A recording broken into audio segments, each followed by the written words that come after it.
Sí. Muy buenas tardes. Retomamos la sesión con este vídeo que, como os habréis dado cuenta, nos enfrenta a una de las violencias más graves y también más extendidas, que es la violencia sexual.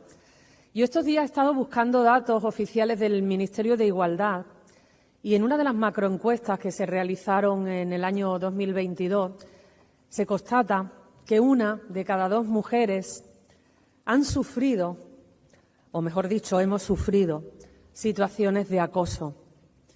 Y no seré yo quien vaya a cuestionar datos oficiales, evidentemente, realizados por personas profesionales, pero me quedé pensando y digo, vamos a ver, si el patriarcado nos ha hecho que naturalicemos muchas situaciones de acoso, si el patriarcado también se ha encargado de que cuando las detectamos sintamos vergüenza para visibilizarlas y para contarlo, pues yo estoy convencida que somos más de 1 de cada 2 mujeres quienes hemos pasado por esas situaciones de acoso. Pero es que además la violencia sexual se va adaptando a nuevas realidades. Y ahora con la extensión de Internet, hay un estudio de Save the Children que dice que el 98% de los jóvenes víctimas de violencia sexual han sufrido estos episodios en su niñez. Quiere decir que es una realidad que ahora vamos a debatir con profundidad, que debe priorizar la agenda institucional de igualdad. Vamos a abordar esta situación desde distintas perspectivas, como hemos visto en este vídeo, desde la perspectiva institucional, judicial, social y mediática. Porque estaréis de acuerdo conmigo que no solamente estamos hablando de agresiones físicas, hablamos también de insinuaciones no deseadas, hablamos de la utilización de la sexualidad de personas bajo coacción y también de muchos intentos que cada vez, afortunadamente, todas somos más conscientes en todos los ámbitos de nuestra vida. Vamos a profundizar de ellos con profesionales de primer orden. Nos acompañan Isabel Moreno y Paola Casal. Os habréis dado cuenta que la mesa es un poquito más reducida porque tenemos que excusar la presencia por motivos de agenda de Carmen Martínez, también de Esther Erice. La moderación va a estar a cargo de Graciela Atencio, a quien cedo la palabra y os damos la bienvenida.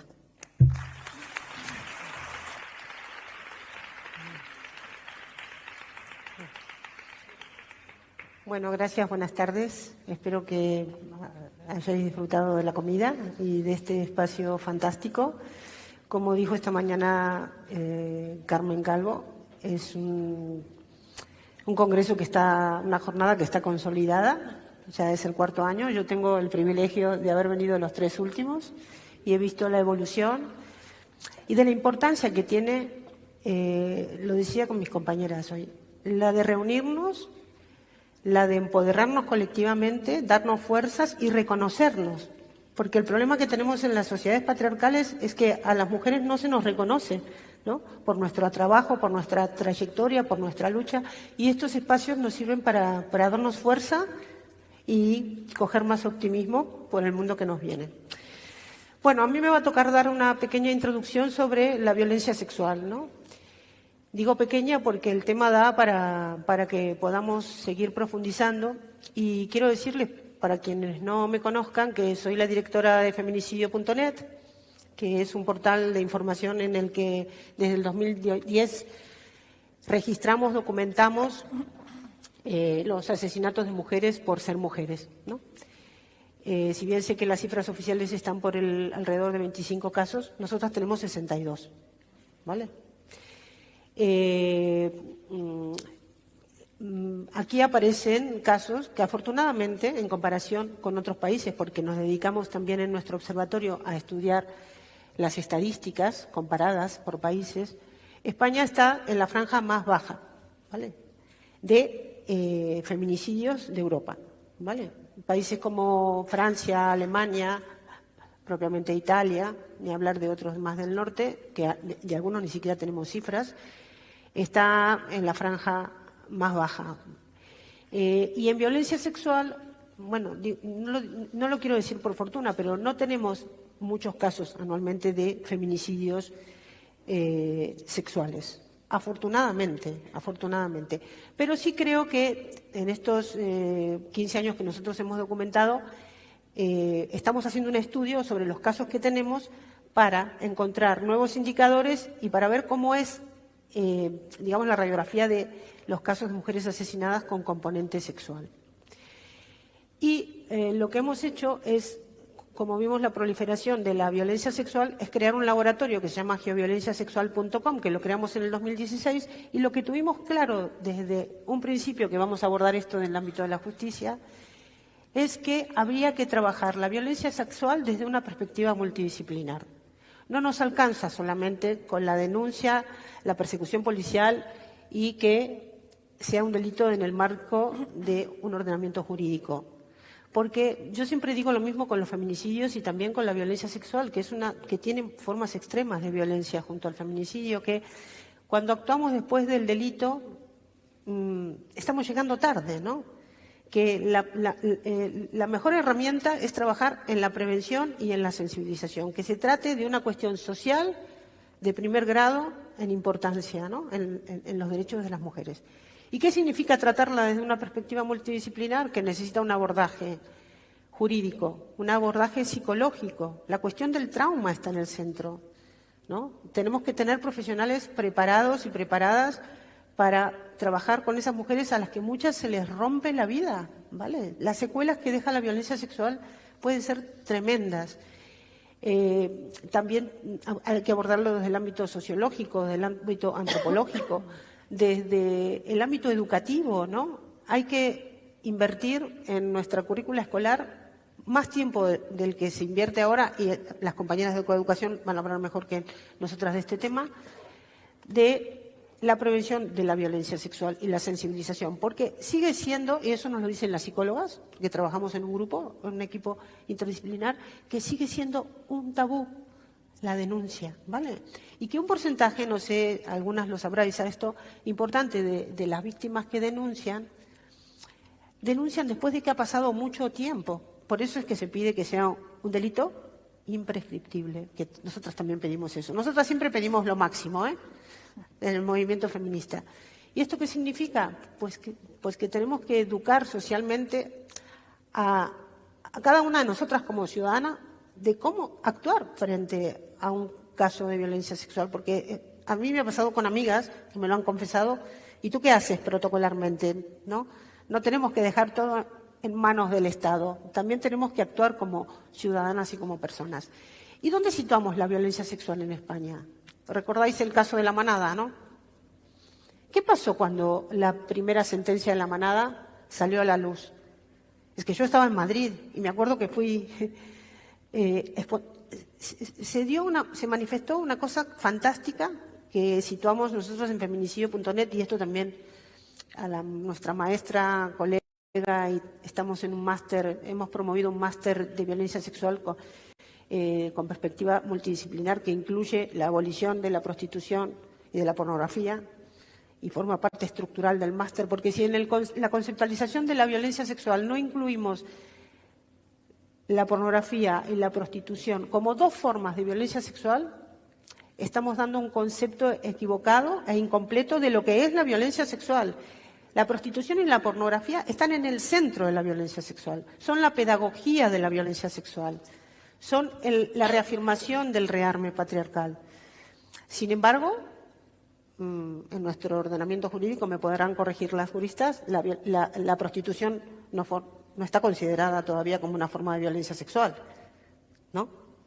Pues nosotras lo hemos pedido y lo pedimos que se incluyera en la ley del solo sí es sí, que no está, ¿vale? Y la pornografía tenemos un gran debate, porque el mensaje que se está dando a nivel global es que se tenga que prohibir solo para menores. No. La violencia sexual la ven también adultos, no solo menores. Nosotros queremos abolir la pornografía, porque la pornografía, y esto lo van a comentar las compañeras, también está provocando un daño social tremendo en el que no vamos a saber todavía las consecuencias hasta que no pasen un par de generaciones, porque los efectos del consumo de pornografía lo estamos viendo en sus comienzos. No sabemos tampoco dentro de 20 años ¿qué otros estragos va a haber causado, ¿no? Y por eso es que tenemos que actuar en la prevención y en la sensibilización. Yo espero que de verdad en España se actúe en la propuesta que el Gobierno tiene sobre la ley abolicionista, que se incluya también la prostitución y la pornografía, ¿no? La prostitución digital. Y entonces voy a acabar con esta introducción de el movimiento de la cuarta ola feminista pone en el centro a la violencia sexual.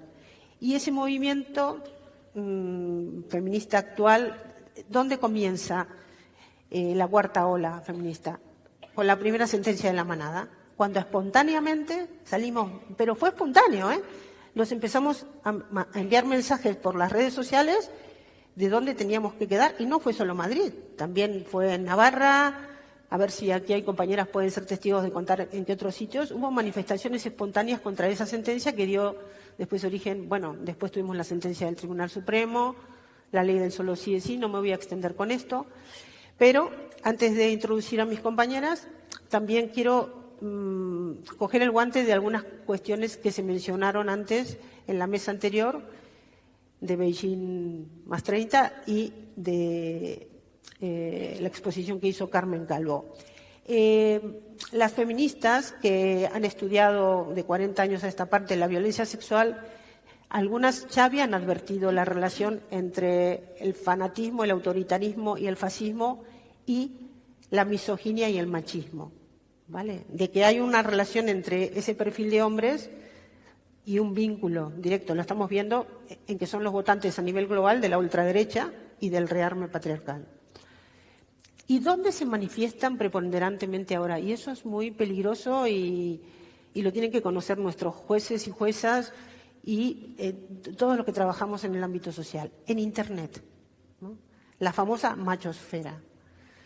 La machosfera está haciendo estragos en el relato, porque ahora hay una guerra cultural que se manifiesta en un relato que están tratando de volver a imponer las nuevas generaciones jóvenes que son retrógradas, ¿no? Que tienen influencers de millones de seguidores, 4 millones, 10 millones, 20 millones. Yo quiero hablar brevemente de uno de los paradigmas de ese modelo, que es Andrew Tate, ¿no? ¿Habéis oído hablar de Andrew Tate? Es un influencer a nivel global que es conocido por haber tenido sentencias en Inglaterra de violencia sexual, de violaciones, que es proxeneta y que amasó su fortuna como proxeneta.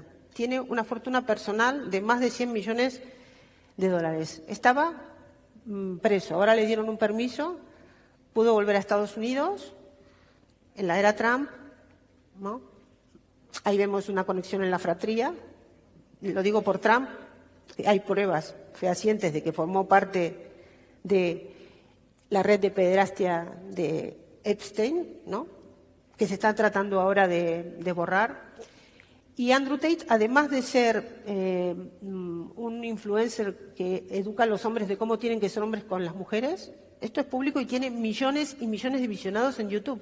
Nos cuesta muchísimo competir con eso. De hecho, no competimos. Tenemos los espacios de este tipo y llegar al Estado y que nos escuchen para que haya políticas de Estado contra eso, ¿no? Andrew Tate da clases de cómo ser proxeneta y cómo poder conseguir enriquecerse teniendo a 4 mujeres en pisos prostituyéndose, ¿no? En Rumanía tienen causas abiertas como proxeneta.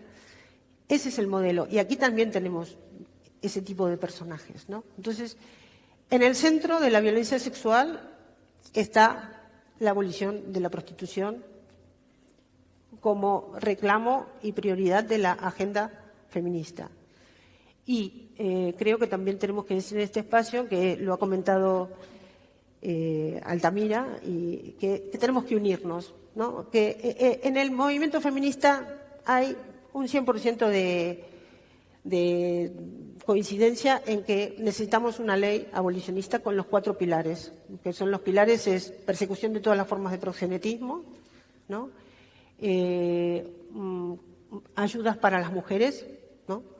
Y también reparación. La reparación también tiene que ser social, en el sentido de que también tenemos que darles a esas mujeres la posibilidad de que salgan de ese estigma y que el estigma cambie de bando. ¿Qué queremos? Queremos que el putero sea de alguna manera penalizado, ¿no? Porque la prostitución es violación pagada y no podemos seguir permitiendo que en este país tengamos las cifras de demanda que tenemos y de justificación de la prostitución. Digamos, de la ley abolicionista, uno de los pilares fundamentales es que se pueda señalar al putero y condenar al putero por un delito de prostitución. Por eso hay que perseguir, porque el que produce el delito no es la mujer, eso lo dicen las suecas y las francesas, es el proxeneta y el putero, ¿no? Entonces, eso nos tiene que quedar claro para poder empezar a hablar de violencia sexual. Y hemos decidido, bueno, esto lo hablamos con Carmen Lanarán, la importancia que tenía una mesa que tuviera que ver con la justicia, ¿no? Si el avance de los derechos que hemos obtenido las mujeres en la judicatura, ¿no? Y una cuestión que quería mencionar que me parece sumamente importante, que lo estábamos charlando antes, les quiero dar algunas cifras que son sorprendentemente buenas, pero que tienen sus claroscuros sobre el porcentaje de mujeres que hay en la judicatura. Miren, en España el titular, las mujeres representan aproximadamente entre el 53 y el 57% de los jueces magistrados, según los datos más actualizados. Las 2.858 juezas en femenino, y magistradas en activo suponen el 53% de la carrera judicial, según el Consejo General del Poder Judicial, ¿vale? Estas son cifras oficiales. O sea que las mujeres representan el 50% de los jueces y magistrados en España, según datos de otra fuente, FUNCAS. Ahora bien, las distribuciones por tipos de juzgados. Las mujeres son muy mayoritarias en los juzgados de violencia contra la mujer, un 77%, ¿vale? De menores, 68%. Y de lo penal, 67%. Los hombres son mayoría en los juzgados de lo mercantil, ¿no? Pero, dice, a pesar de que casi el 60% de los jueces en España son mujeres, solo 2, y esto hay que apuntarlo, solo 2 son de 17 tribunales superiores de justicia que están presididos por juezas. O sea, cuando vamos avanzando hacia la punta de la pirámide, baja el porcentaje de mujeres que representadas en el Poder Judicial. Bueno, en resumen, las mujeres constituyen la mayoría de la judicatura española, pero, ¿qué pasa? Disminuye muchísimo en los puestos de jerarquía. Y habíamos pensado, para hablar en positivo, porque también tenemos cuestiones críticas para comentar del funcionamiento de la justicia, y como decía en la mesa anterior Rosa Sansegundo, el siglo XX ha sido el siglo de las mujeres.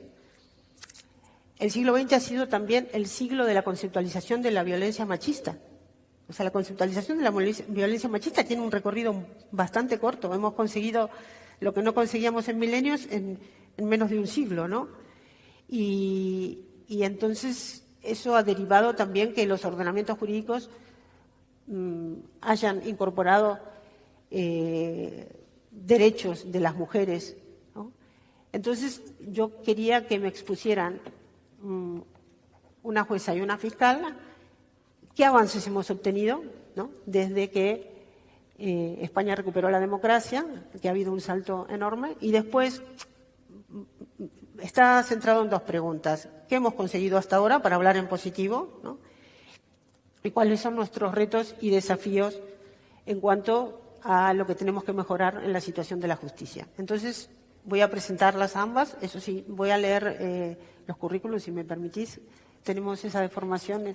Esto viene de feminicidio.net y nuestro programa de formación, que siempre nos gusta mostrar y contar curricularmente a quienes invitamos y quienes están en nuestras mesas, ¿no? Entonces, voy a presentar a Paola Casal, ¿Qué tal, Paula? ¿Cuánto hace que... ¿cuántas veces has participado? Este es el tercer año. El primero no pude por situación de enfermedad, pero me hubiera gustado estar, pero bueno, si no sería el cuarto. Bueno, Paula tiene más de 14 años de experiencia profesional general, ¿no? 9 de ellos como abogada fiscal especializada en violencia de género y víctimas y personas especialmente vulnerables, y 4 años como fiscal de menores, gestionando el despacho en las fiscalías correspondientes, 5 de ellos como profesora tutora de alumnos en prácticas de las distintas universidades de Loyola, Sevilla, Facultad de Ciencias Jurídicas de la Universidad de Las Palmas de Gran Canaria. De hecho, cuéntanos después que has vuelto aquí a casa, ¿verdad? Sí, sí. Y desde hace apenas 2 meses es fiscal de la Fiscalía de Dos Hermanas y también ha asumido el puesto de delegada de violencia sobre la mujer, que me gustaría que nos contaras para explicar un poco en qué consiste. Y entre la carrera fiscal desde el 2010 se ha desarrollado en la Fiscalía de Granollers, Barcelona, juzgado exclusivo de violencia de género, Huelva, juzgado mixto de Ayamonte de violencia sobre la mujer, Lora del Río. Allí fue fiscal especializada en víctimas y personas especialmente vulnerables. Y desde 2020 hasta este año ha sido fiscal en Las Palmas de Gran Canaria. Sí, es correcto, fiscal ¿no? de menores. Fiscal de menores, perdón. No pasa nada. Y bueno, y ahora voy a presentar a Isabel Moreno, que yo tuve la suerte de conocerla en un curso de formación que dimos sobre violencia de género vicaria, en un curso de buenas prácticas, también en positivo, ¿no? De cómo debe actuar una jueza con todos los instrumentos jurídicos que tiene a su alcance en la defensa de las mujeres y los niños y niñas víctimas de violencia de género. Voy a leer su currículum también porque no me lo sé de memoria, perdonad.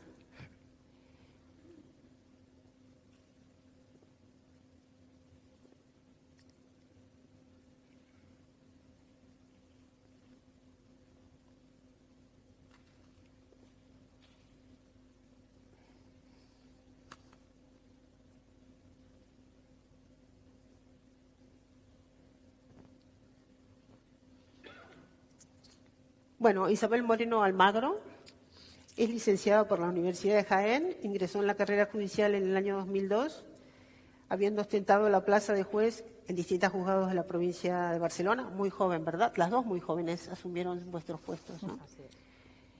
Almería y Córdoba. Es la magistrada titular del Juzgado de Violencia sobre la Mujer de Jaén desde el año 2016. Compagina la actividad judicial con la labor divulgativa, dirigiendo e impartiendo cursos, ponencias y conferencias enfocadas en la protección y tratamiento a las víctimas de violencia de género. Es impulsora y colaboradora de proyectos individuales y colectivos en la mejora de la asistencia y atención a las víctimas de violencia de género en el ámbito judicial. También colaboras como docente en la Universidad de Jaén en el Máster de la Abogacía y otras actividades universitarias relacionadas con la violencia de género en el ámbito judicial. Participa como docente en la Escuela Judicial de Barcelona, ha sido ponente para el Servicio de Formación Continua del Consejo General del Poder Judicial, etcétera. Tiene un largo currículum ¿de cuánto? ¿De más de 22 años ya de experiencia? De carrera 22 años, sí.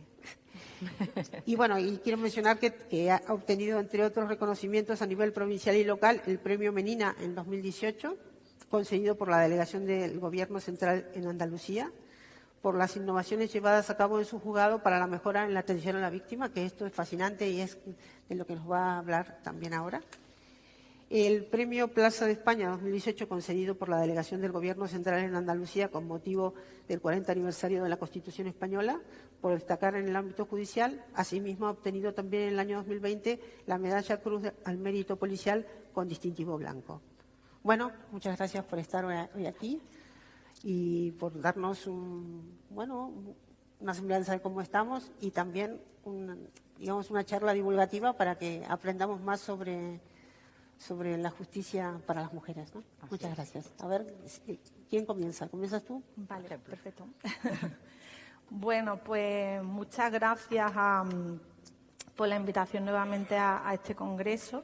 especialmente bueno, a Carmela Nagrán y a Meli, que ya son parte de mi familia. Y bueno, y a la Asociación de Mujeres Feministas de Rota, ¿no? Gracias además porque, como decía Graciela, ya de venir un año tras año, pues ya sí, se consolidan amistades y además es verdad que bueno, que cogemos mucha fuerza y queremos un poco esta mesa afrontarla desde un punto positivo, que a veces cuando hablamos de cuestiones legislativas y tal, pues siempre todo nos parece insuficiente, pero sí que es cierto que ha habido bastantes avances. Quiero agradecer, además, bueno, este congreso, que como hemos dicho que ya está consolidado, es el cuarto año, porque además es muy importante que se conciencie así a la sociedad la importancia de la lucha contra la violencia sobre la mujer. Además, en esta mesa de debate que vamos a hablar especialmente sobre la violencia sexual, que digamos que es uno de los atentados más graves, digamos, hacia las mujeres, porque violan muchos derechos, no solo la libertad sexual, sino también su derecho a la dignidad y la intimidad en muchos casos. A nivel legislativo, sí que quiero, partiendo desde este punto de positivo, sí que tengo que decir que tenemos como unos cimientos bastante sólidos. Además, yo quiero invitar a la página web de la Fiscalía, fiscal.es, como la Fiscalía está especializada en áreas, dentro de la Fiscalía de Violencia sobre la Mujer, se puede ver que además está mi compañera y admirada Teresa Peramato, que es la fiscal de sala delegada sobre la violencia sobre la mujer, y las fiscales y los fiscales adjuntos, que en Madrid llevan, digamos, la especialización del tema de violencia sobre la mujer. Y en esa página se puede ver, además de los cimientos sólidos que tenemos a nivel legislativo, también que cómo el modelo español pues es muy interesante a nivel europeo, y recibimos bastantes visitas a nivel de la Fiscalía, de los homólogos europeos, para ver el modelo español y los medios que tenemos a nivel español para combatir la violencia sobre la mujer. En relación a los delitos sexuales, sí que tenemos que decir que se han caracterizado siempre históricamente por su impunidad, porque además es un delito bastante silenciado a nivel social, y más especialmente cuando se trata de víctimas niños y niñas, ¿no? por el rechazo social que supone ver la realidad de quien a veces personas que deben estar encargadas de velar por la custodia o por la protección de los y de las menores, pues atentan contra la indemnidad sexual de los niños y de las niñas. Voy a hablar principalmente de niñas porque la mayoría de las víctimas siempre son niñas, y de mujeres porque la mayoría de víctimas son mujeres, y además de hombres como agresor, porque el porcentaje más alto de agresores pues son hombres. Todas las investigaciones que a nivel de Fiscalía y de los juzgados se llevan a cabo en relación a los delitos sexuales, sí que es cierto que nos ha hecho ver pues muchas carencias que tenemos a nivel legislativo, pero eso ha supuesto que haya habido muchas modificaciones a nivel legal en este ámbito. Y aunque decíamos que, aunque parece muchas veces insuficiente, sí que es verdad que, como comentaba Graciela, a raíz del caso de La Manada, sí que parece que como los delitos sexuales, ¿no?, que se han caracterizado por su impunidad o por el silencio, ¿no?, pues parece que la sociedad salió de ese letargo en el que estaba.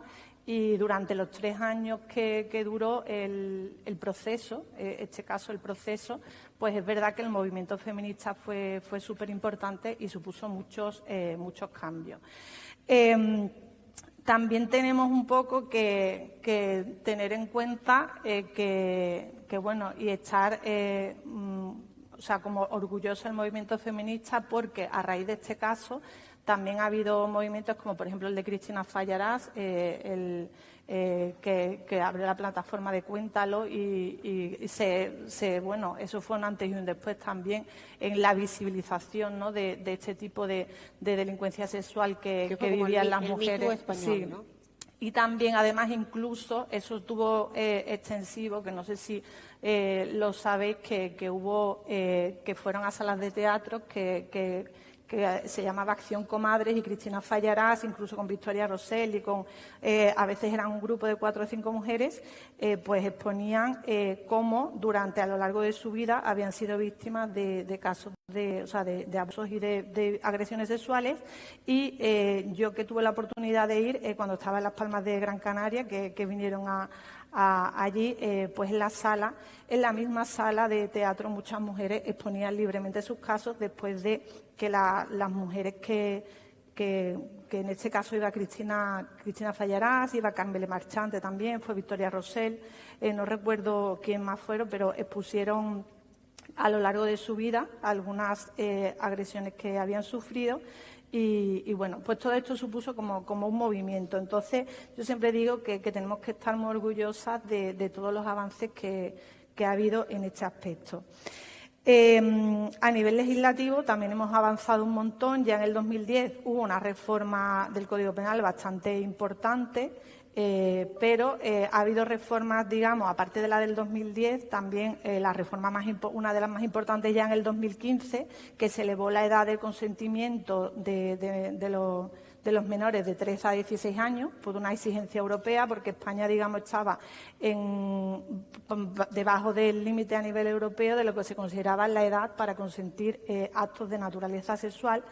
Y también, por ejemplo, en el 2015 tenemos que estar muy orgullosas del Estatuto de la Víctima, que siempre en los procedimientos penales nos centrábamos, o se centraba, digamos, todo en la figura del acusado y agresor, y la víctima quedaba como relegada a un segundo plano. Entonces, con el Estatuto de la Víctima, pues ya se dio bastante, las víctimas pues eran, digamos, estaban en el centro, tenían derecho a ser informadas y derecho también a la reparación, aunque esto con sus matices, que después haremos referencia en relación a los retos. Los matices van a ser importantes. Sí, por muchos matices.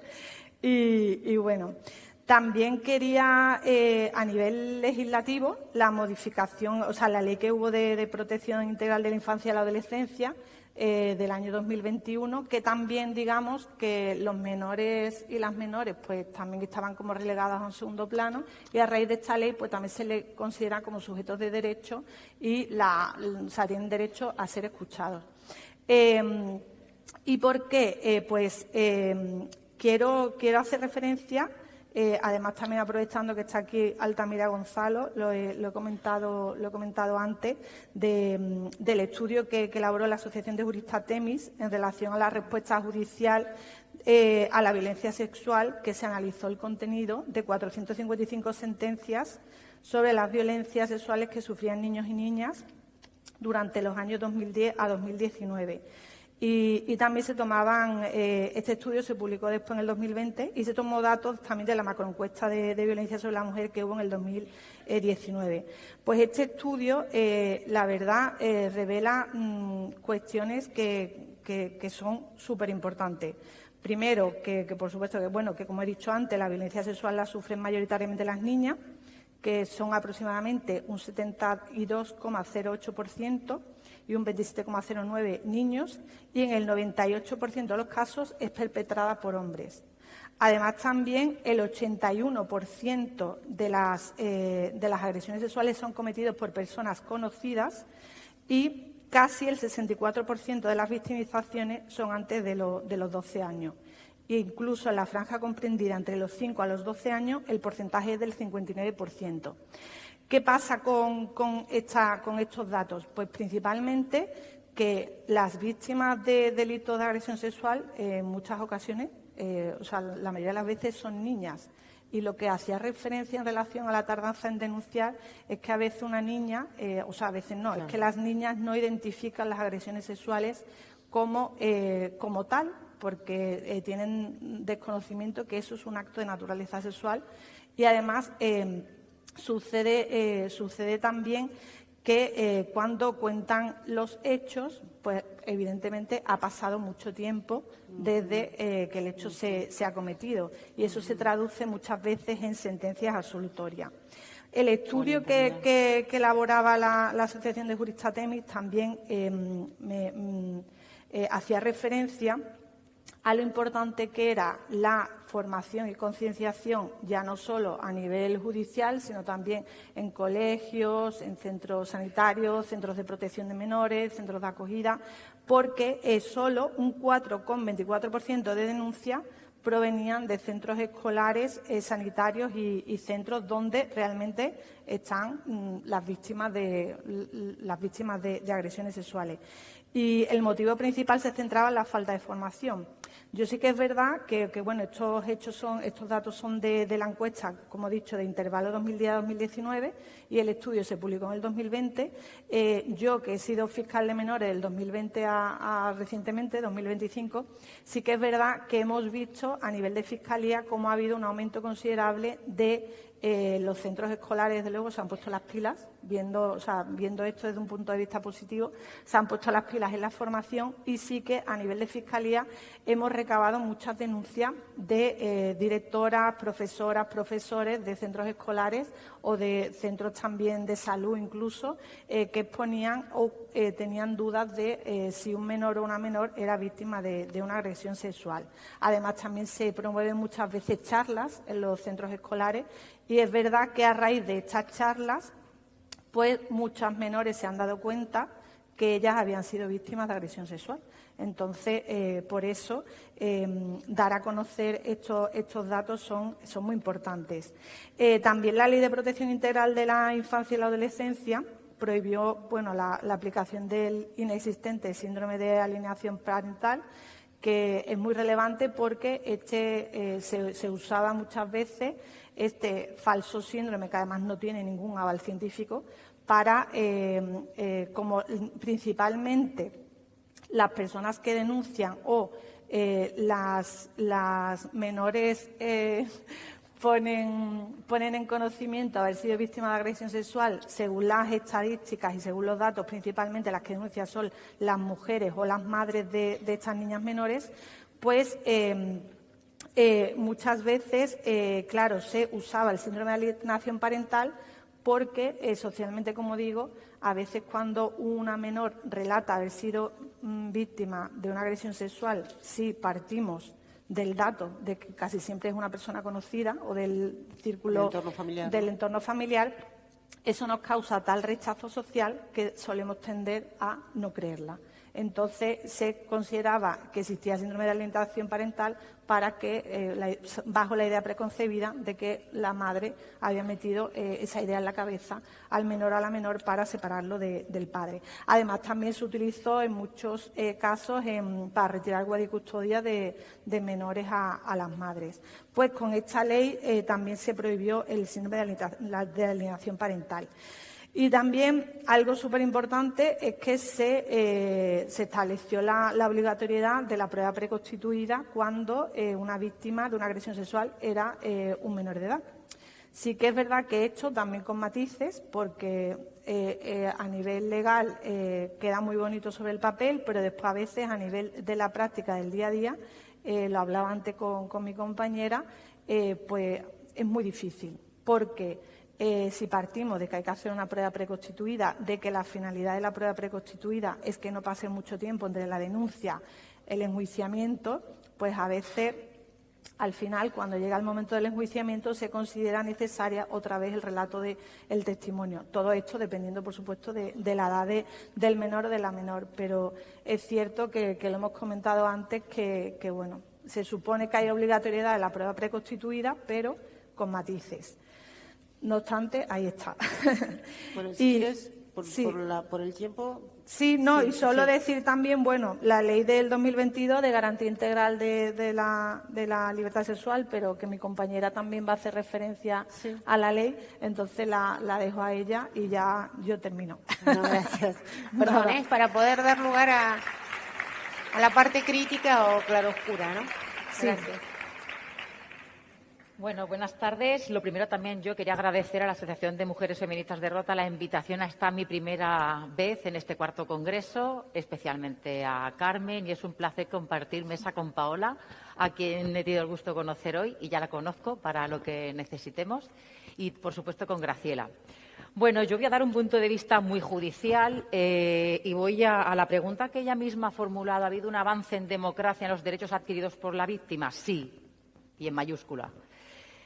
Pero tengo que comenzar diciendo, las violencias sexuales, claro que es una cuestión social, es un problema estructural y está relacionado con la cultura sexual arraigada en patrones discriminatorios por razón de género. Está claro. En el caso de las niñas, niños y adolescentes, se caracteriza por una desigualdad de poder o de autoridad y la cosificación de las niñas y niños como objeto sexual. Esta última violencia es cierto, como ya apuntaba Paola, que ha crecido en estos últimos años de manera exponencial hasta un 300%. 300% que en el año 2008 se hablaban de 200 casos y en el año 2020 de más de 1.000 casos. Y todo este aumento, además, ha venido o se ha comenzado a dar con más frecuencia con las nuevas tecnologías. 7 de cada 10 agresores son mayores de edad y el 80% el agresor pertenece al círculo familiar. Yo, centrándome en esto que hablaba del sistema judicial al que represento yo hoy aquí, ya como magistrada experta, que no especialista, porque no hay ninguna prueba de especialización todavía, en violencia sobre la mujer, más de 22 años de carrera he llevado violencia en varios partidos judiciales, como por ejemplo en el Ejido, por supuesto en Cataluña también llevo violencia de género, y de manera especializada, exclusiva y excluyente en Jaén. Sí que tengo que decir que es cierto que en el sistema judicial español la víctima siempre ha sido la gran olvidada. Su papel se limitaba a ser mero sujeto pasivo del delito, era sujeto pasivo del delito, y su participación dentro del proceso penal lo era el resarcimiento de la vía civil, la indemnización. Esa era su participación. Sin embargo, es que en los últimos años hemos asistido a un importante desarrollo legislativo y ya apuntaba a esa ley también mi compañera. El primer hito normativo es la Ley 1/2004. Yo es la ley de la que diariamente trabajo. Pero hay una ley muy importante, que es la Ley del Estatuto de la Víctima, la Ley 4/2015, de 27 de abril. 2015, hace poco que se hace un estatuto y se aglutina por primera vez en España en un solo texto legislativo un catálogo de derechos procesales y extraprocesales de todas las víctimas de los delitos. Y digo que es importante porque recoge derechos que parecen básicos, que parece que tienen que ser, pero que se tienen que regular por primera vez en España, igual porque no se sabía o porque no se aplicaban a las víctimas. Derecho a la protección, derecho a la información, asistencia, la atención, participación activa. Me llama la atención que la ley tenga que decir que toda la víctima tiene derecho a recibir un trato respetuoso desde el primer contacto de las víctimas con las autoridades o funcionarios. Tiene que venir recogido en una ley, en la ley 2015, para que las víctimas reciban ese trato respetuoso. Se regula en esta ley el derecho a entender y ser entendida. No es lo mismo. O el derecho a recibir información sobre la causa penal, aunque ella no lo pida.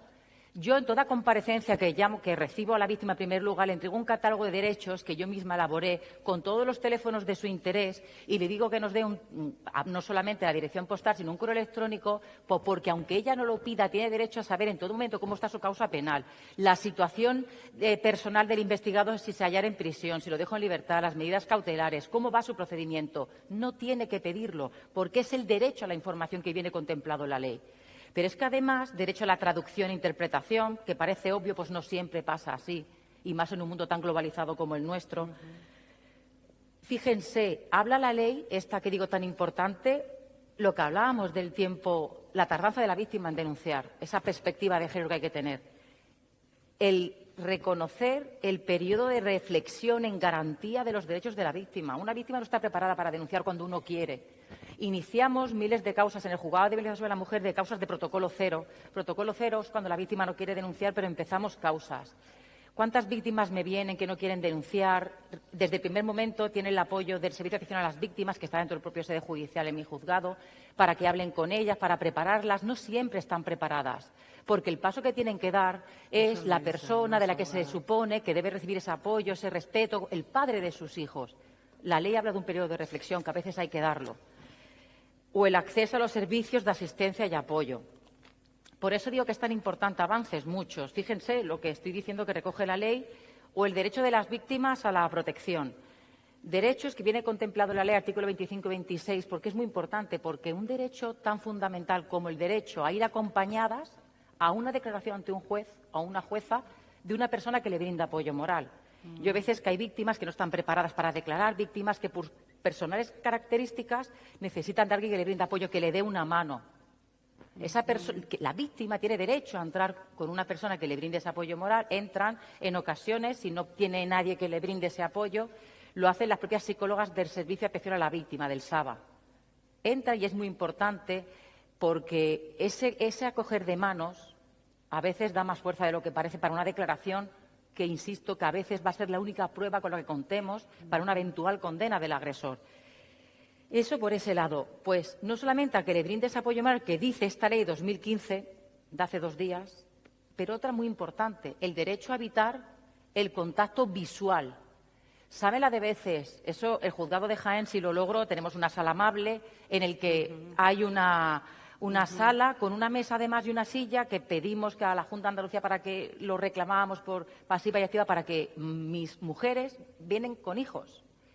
¿Y qué hicimos? Coger juguetes de nuestros hijos y llevarlos al juzgado, libros, coches, que además yo me da alegría cada vez que paso por ahí, que paso diariamente todos los días y a todas horas, porque veo los juguetes de mis hijos que están siendo reutilizados. Y todo eso, lo dice la ley, es evitar ese contacto visual, porque ¿cuántas veces espera una víctima en un pasillo que pasa el agresor o un familiar y con una simple mirada igual la cohíbe a seguir el procedimiento? Totalmente. Eso viene en la Ley 4/2015. Por tanto, la primera pregunta, sí. Por supuesto que sí.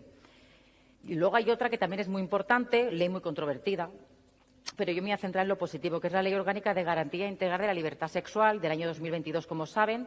Yo cuando me la leí, me la estudié para dar las primeras conferencias y ponencias, yo vi, está inspirada en la Ley Integral 1/2004, claramente inspirada, y pretende pues, el abordaje integral de las violencias sexuales de mujeres, niñas y niños y adolescentes. Y yo aquí me llamó la atención porque, claro, yo que he estudiado el Código Penal, pues con todas las reformas que ha habido, fíjense qué curioso que el bien jurídico protegido de los delitos de libertad sexual era la moral sexual. O sea, la moral sexual. Y el gran cambio vino en el año 1989, que trae consigo el gran cambio y de repente los delitos contra la honestidad, que se llamaban así, pasan a llamarse los delitos contra la libertad sexual. Estamos hablando de hace 4 días.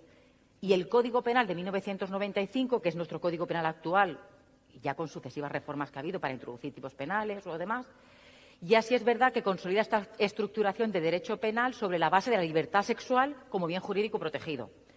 Esta ley no es solamente una ley penal al uso, es decir, no solamente unifica el tipo de agresión y de abuso sexual.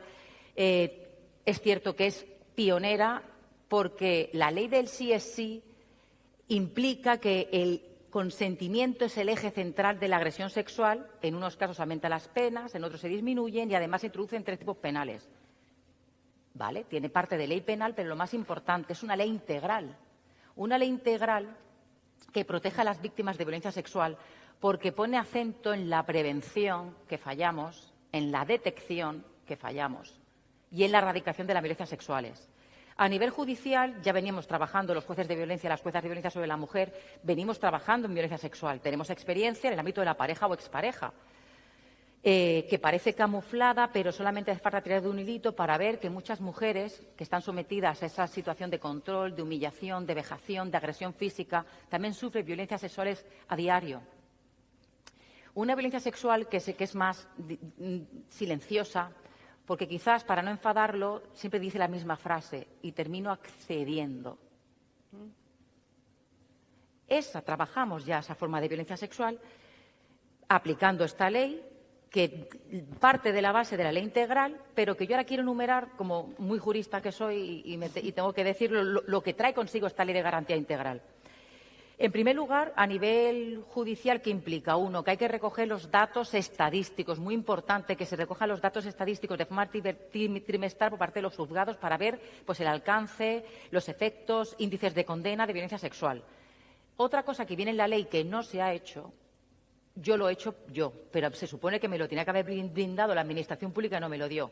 La ley dice que es obligatorio dar a todas las víctimas de violencia sexual un mapa de recursos de atención a las víctimas de violencia sexuales permanentemente actualizado. Todo viene porque ahí viene el derecho a los centros de crisis de 24 horas, de los que luego hablaré si puedo. Otro de los avances de la ley integral es la detección. Detección que falla y no falla. Y me explico. Es muy importante los programas de prevención y sensibilización en el ámbito educativo, sanitario, sociosanitario, servicios sociales, etcétera. ¿Se da? A mí, de oficio, que me llegue del hospital, determinadas cuestiones, no, sobre todo en materia de detección, que habla la ley en materia de detección con creación de protocolos. No. Charlas que he ido a dar al Instituto de Violencia Sexual y Violencia Digital, no hay vez que no termine y un corro de niñas se te acerquen por edad para explicarte su experiencia. Nunca me ha pasado. O yo ver cómo se está moviendo cuando estoy hablando o cómo de repente lanza el llanto. Y tengo que soportar como niños, porque son niños, de 15 y 16 años, me hacen la pregunta ¿y qué pasa con los hombres que denuncian? No hay que digo, pero si no sabe de dónde... Es decir, si todavía no se lo de cascarón, ¿qué me hace preguntando a mí esta pregunta? Se va perpetuando todo. Sí falla en detección. Dice la ley que es muy importante esos protocolos de actuación. ¿Por qué? Porque es obligatorio comunicar a la autoridad judicial cualquier conocimiento de un delito. Es obligatorio. ¿Y por qué dice esto la ley? Y es importante, sobre todo, para identificar un tipo de violencia sexual muy silenciada. Y que, por ejemplo, en los centros sanitarios es la primera puerta de entrada. La mutilación genital femenina. ¿Quién puede detectar eso? Seguramente en el centro de salud, en revisiones de un niño sano, en los centros de salud en un pueblo. Es importante, por tanto, esas medidas de detección o el aborto forzoso, que es un tipo penal castigado. Es importante, por tanto, los modelos o medidas de detección que dice la ley integral. ¿Qué dice también la ley integral de garantía de la libertad sexual? Importante, pues el derecho a la asistencia integral especializada y accesible. Todas las víctimas de violencia sexual tienen derecho a la información, a la orientación, a la creación de los centros de crisis de 24 horas. Un centro que está abierto 24 horas al día durante los 365 días del año en el que pueda acudir para realizar no solamente la primera actuación de derivación y de tratamiento, sino que incluso de acompañamiento en sede judicial. ¿Cómo está eso en Andalucía? ¿Yo algo puedo hablar? Si luego nos da tiempo. Sí, va a ser muy importante para cerrar es ahora. para llorar por lo que luego diré. Perdón que te interrumpa, sí podemos hablar de eso, porque tenemos desafíos muy importantes y queríamos comentarlo, ¿no? Y sobre todo, también lo que dice la ley respecto a todo esto es que se vaya extendiendo en España, que todavía no está extendido, el modelo de Barnahus, el tema de que existan esos lugares amables para que todo se practique en un mismo centro y todos los profesionales acudamos allí para trabajar de forma coordinada. También es importante, digo, como derechos adquiridos en violencia sexual. Esta ley de libertad sexual habla de los derechos para garantizar la autonomía de las víctimas, sobre todo en el ámbito laboral. Qué importante una víctima que sufre una cosa en el ámbito laboral tiene derecho, por ejemplo, a un traslado, tiene que saber los derechos que le asisten. O, por ejemplo, también se regula la actuación de las fuerzas y cuerpos de seguridad, hablando de la obligación de una actuación policial especializada. Hay que mejorar la atención a la víctima desde la primera toma de contacto con la autoridad policial para la recogida de denuncias, sobre todo cuando afecte a niños y niñas. Más derechos que pueda hablar, importante en el ámbito de la justicia también. Y luego diremos la parte mala. Yo digo ahora la parte buena. Se hace mención específica a las unidades de valoración forense integral. Ahora, estas UBICs, que están todas las... No están todos los sitios, pero están casi todas las comunidades autónomas. Los médicos y psicólogos y trabajadores de la Unidad de Valoración Integral de Violencia de Género, que es una unidad especializada y que trabaja para los juzgados de violencia sobre la mujer, para coadyuvar la labor judicial, también se van a dedicar a las violencias sexuales para realizar todo tipo de examen de interés legal. Es decir, además de hacer el reconocimiento médico legal junto con el médico de asistencia que tendrá que acudir en la guardia. ¿Qué novedad introduce la ley que ya era protocolo pero que ahora es ley? Pues que se prevé la recogida de muestras desde el primer momento, no condicionada a la interposición de la denuncia de la víctima. Se deben recoger las muestras desde el primer momento ante sospecha de violencia sexual, por si la víctima decide denunciar en un futuro, que no se pierda la cadena de custodia, súper importante, porque puede haber problemas de ello. Y luego, en segundo lugar, habla también, como un derecho muy importante a nivel judicial, el derecho de acompañamiento de las víctimas a todas las fases procesales, lo que he dicho anteriormente, qué importante que le acompañe también ya a las víctimas de violencia sexual, no solo a las víctimas de violencia de género. Que le acompañe una persona que le brinda apoyo emocional, moral, bien profesional, a través de los SABA, por ejemplo, o bien mediante un familiar, que yo también lo he permitido, que entre un familiar o una amiga. Luego también incluye la ley medidas de protección, que parece que es algo obvio, pero en el caso de La Manada se cargaron todos los derechos de la víctima. Y tuvo que ser con esta ley, además, la que dijera que modificara el artículo 681 de la Ley de Enjuiciamiento Criminal. Yo soy muy de leyes, como pueden ver. La información, siempre lo he dicho, son 3 pilares fundamentales. Es la educación, formación e información. Eso es lo que da el poder para poder actuar en beneficio de las víctimas. Bueno, pues dice ese artículo de la ley la prohibición de publicar datos o información relativa a la identidad de la víctima. Como pasó con la víctima de La Manada, ¿no? Bueno, nos faltó saber de todo, pero es que en Jaén pasó un caso similar, aberrante además, y bueno, publicaron iniciales en qué trabajaba la víctima. Esto no puede ser, esto no puede ser. Y luego también medidas importantes del año 22, es que esto hace nada. Para las víctimas de violencia sexual, el derecho a que todos los delitos cometidos a través de Internet, teléfono o cualquier otra tecnología, que se acuerde como primera diligencia judicial la retirada inmediata de las redes sociales, el bloqueo provisional incluso o interrupción de los servicios. Que este señor no puede tener ninguna empresa que le suministre, por ejemplo, telefonía. Está previsto en la ley, se puede hacer, ¿de acuerdo? Y también se habla, como un derecho muy importante que se ha adquirido, pues el derecho de reparación de las víctimas sexuales como un derecho fundamental en el marco de las obligaciones de los derechos humanos. El derecho de la indemnización y, por fin, se incluye un término muy importante como es el concepto de daño social. El concepto de daño social, que yo no sé si me puedo parar o no, creo que no, porque vamos mal de tiempo, ¿verdad? Simplemente referirme a una cosa. He hecho un análisis de sentencias del Tribunal Supremo y algunas de Álava. Se habla de lesión y daño social, pero no hay un reconocimiento, es decir, daño social tiene una categoría independiente y se engloba dentro de lo que es el concepto de daño moral. Y debería estudiarse, y ese sería un reto a sacar, pues el tema de que se cuantifique el daño social, porque es muy interesante este tema. Yo me lo he apuntado, ¿eh? Yo ya tengo algunas ideas, pero yo creo que no me da tiempo a analizar las sentencias que he traído de lo que es el daño social. Pero creo que el daño social está claro y, no sé, tú me dirás, Graciela, si paro ya. Bueno, yo creo que tenemos que hablar, nos vamos a centrar, si quieres, en qué desafío vais a tener en la Judicatura al asumir la violencia sexual, los juzgados de violencia sobre la mujer. Pues. Porque esto es un tema clave y fundamental, ¿no? Ha habido una denuncia de toda la Judicatura. Nos centramos en eso directamente, porque esto va a dar juego también a que cojamos el guante desde la sociedad civil para acompañar las demandas que tienen nuestros compañeros y compañeras, nuestros jueces. Bueno, yo voy a ser muy breve aquí y dejaré también a mi compañera Paola que me eche un cable al respecto. Bueno, yo he hablado de 2 leyes muy importantes, la del 15 y el 22, pero la del 2004 la conocemos todos de sobra, es decir, avances. Fíjense todo lo que le he dicho, los derechos que se han ido adquiriendo. La ley ampara y protege, pero ojo, ni un paso atrás. Es lo que siempre digo. Lo que hay que procurar es que la ley se haga efectiva, que la ley sea real. Si no, no sirve de nada. ¿Qué ocurre? Bueno, pues que se ha publicado recientemente la Ley de Medidas de Eficiencia del Servicio Público de Justicia. Es una ley revolucionaria en el sentido de que es cierto que se crean los tribunales de instancia y todo lo que hasta ahora comprendíamos como los órganos judiciales, conforme a la Ley Orgánica del Poder Judicial, dejan de existir.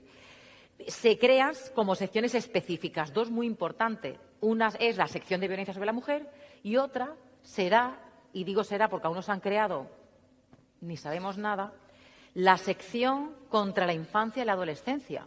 Y todo eso es como consecuencia de la incorporación de la Ley Orgánica 8/2021 de protección integral a la infancia y la adolescencia.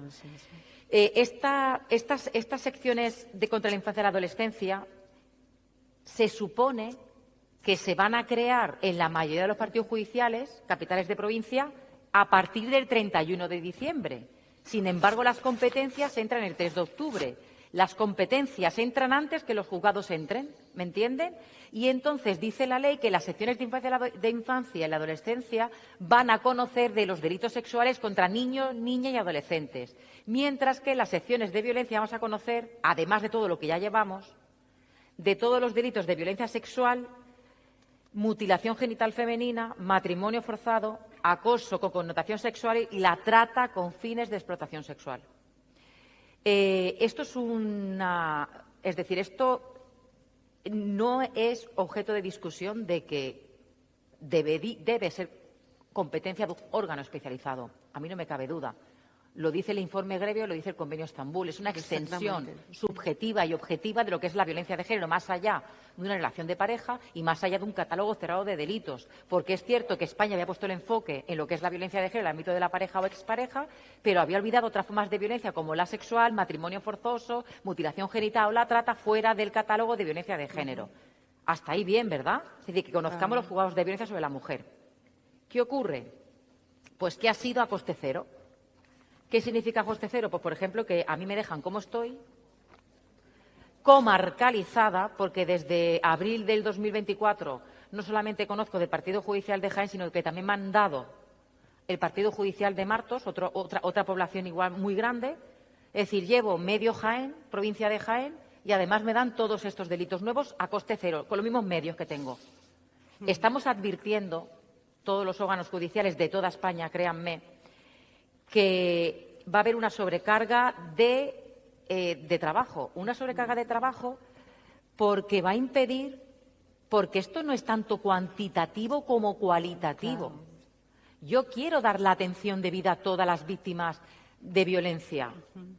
Pero ese trato que va a ser, señora, discúlpeme, tengo 5 minutos porque tengo 20 mujeres esperando más, o la policía esperando para una entrada de registro porque tengo que hacer una entrada para desarticular una banda criminal por trata con fines de explotación sexual. ¿Y qué hago con mis madres que estén allí esperando, mis mujeres, amamantando a sus niños, que tienen que irse a las 2 porque tienen que recoger a sus hijos del colegio? Esta es la realidad que yo me voy a enfrentar el próximo 3 de octubre del 25. Perdón que pregunte sin exagerar, pero ¿tú crees que puede haber un riesgo de colapso?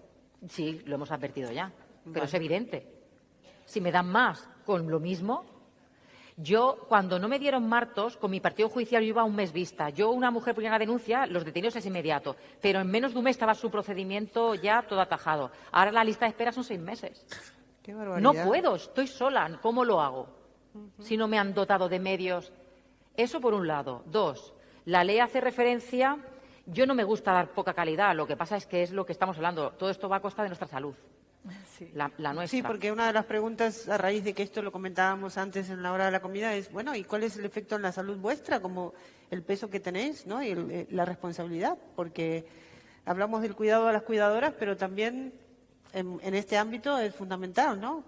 O sea, realmente es un problema serio y grave, ¿no? A la vez.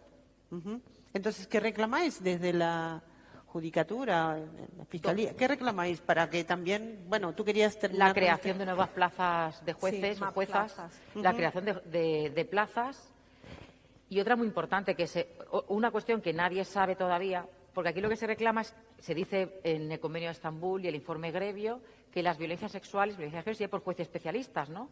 ¿Y dónde está la especialización? Yo estoy esperando a que se hagan las pruebas de especialización para presentarme, pero otra cosa, ¿dónde está mi experiencia? Llevo más de 10 años dedicada a la violencia de género, doy clases en la escuela judicial, al colegio de abogados, al colegio de procuradores, he dado clases al colegio de enfermería, de médicos, asociaciones de mujeres muchísimas. Eso no viene a ningún sitio, es decir, en la ley no se reconoce esa experiencia.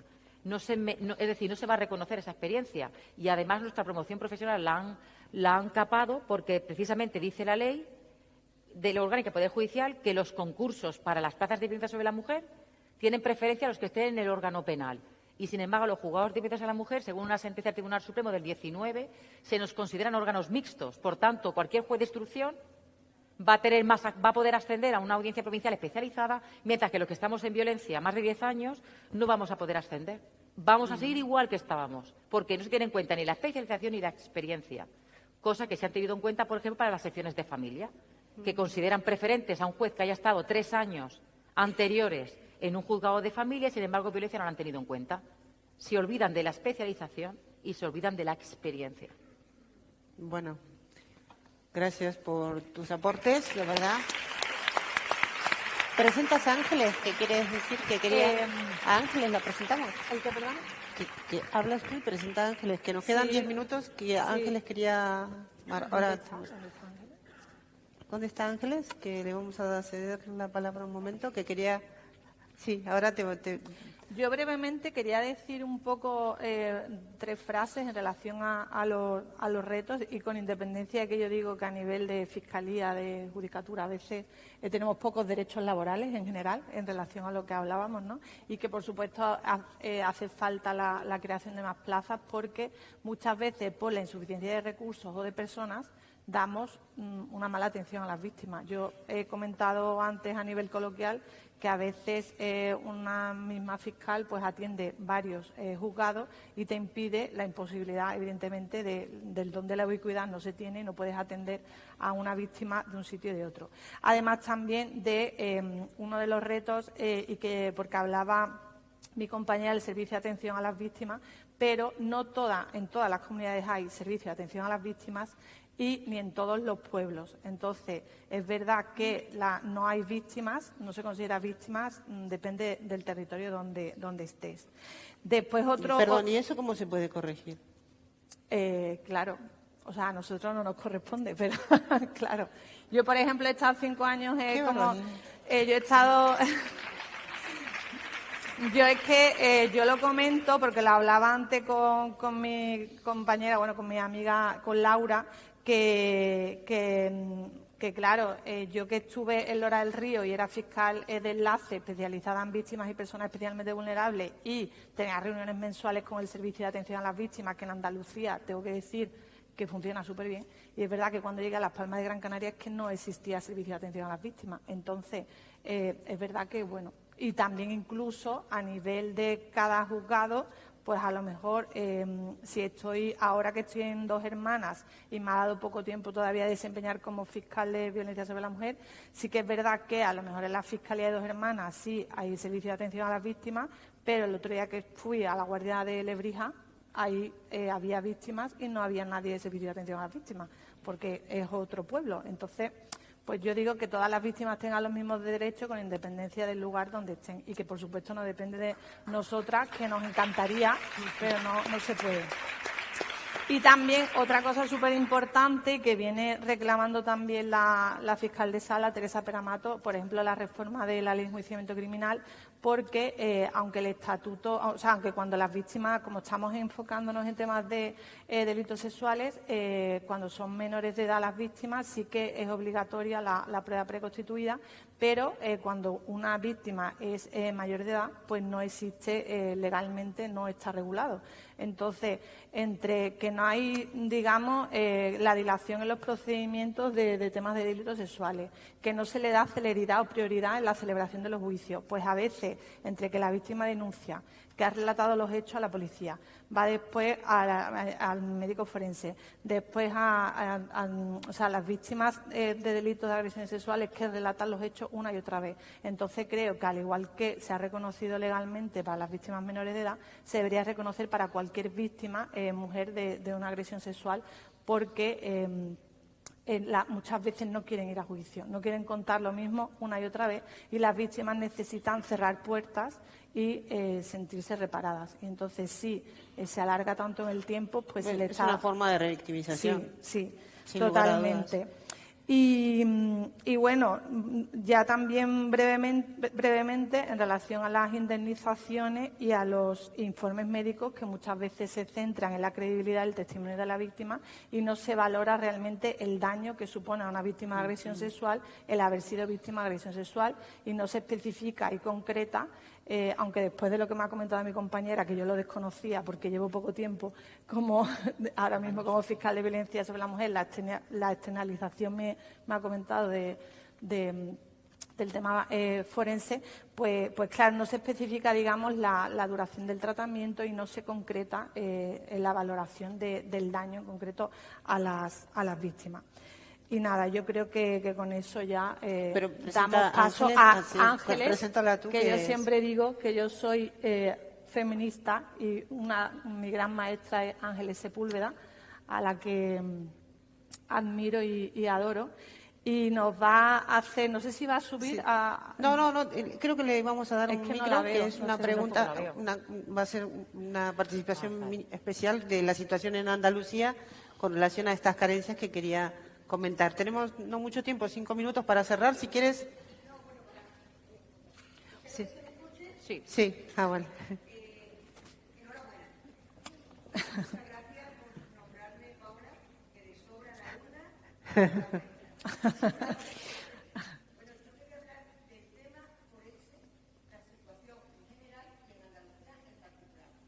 Como ya ha comentado antes también la magistrada, existen las unidades de valoración integral forense que deberían estar compuestas por personal médico forense, ético, psicólogos, psicólogas y trabajo social, a fin de hacer una acreditación integral que asesore a juzgados de violencia.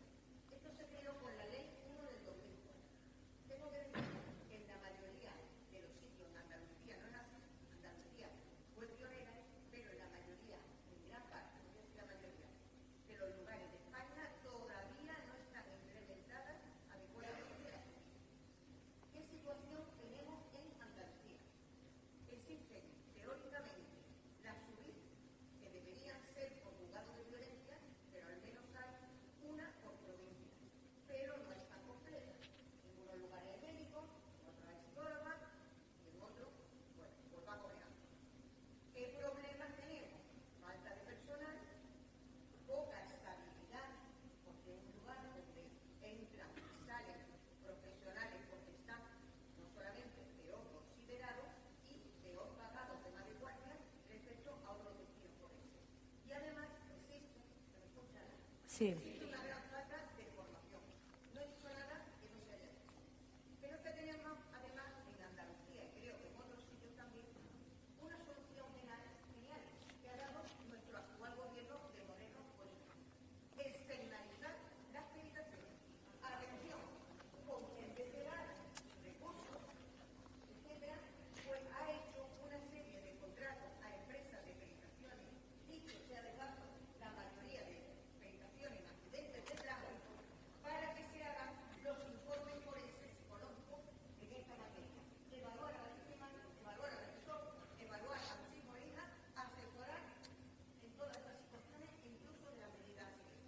Y comentaba con la magistrada situaciones que están aberrantes, como aconsejar a los jueces y juezas visitas con los padres maltratados. O sea, Qué barbaridad. la maravilla de solución externalizo el servicio, abundo en los problemas que había y encima me cargo el público, ¿no? O sea, externalización es privatización.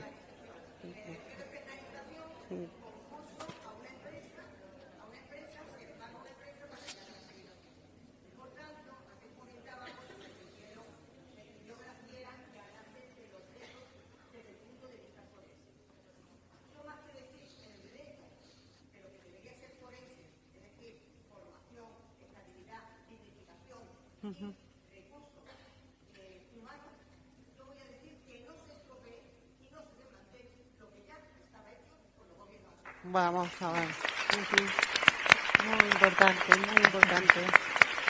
Muy importante. Así es. Bueno, no tenemos mucho tiempo. Me gustaría tener más tiempo para hacer un breve resumen, pero sí tenemos 3 o 4 titulares. Coger el guante de las demandas que nos han señalado nuestras compañeras.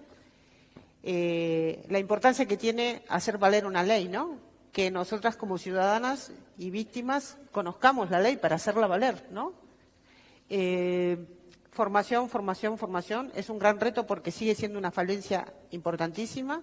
Nos hemos apuntado que estamos fallando en la aplicación de la ley, en la detección y en la prevención. Y yo veo, perdón, esto es una interpretación mía, no las quiero comprometer, un aroma a justicia patriarcal cuando hablamos de que faltan recursos económicos para la justicia con las mujeres, ¿o no?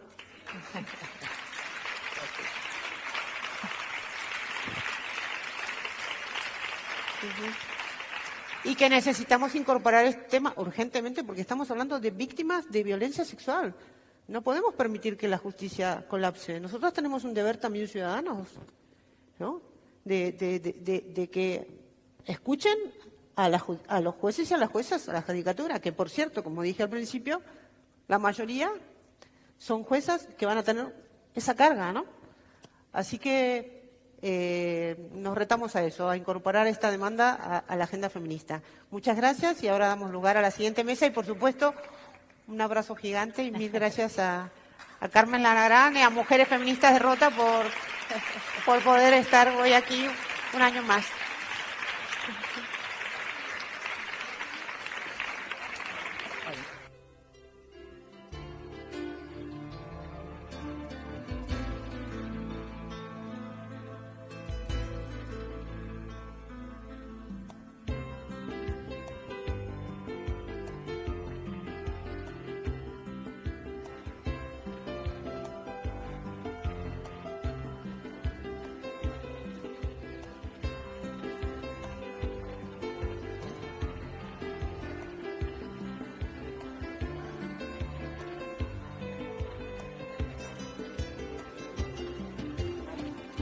Podéis ver las bases de la presentación de las comunicaciones 2025 en la web rotaenclavefeminista.com.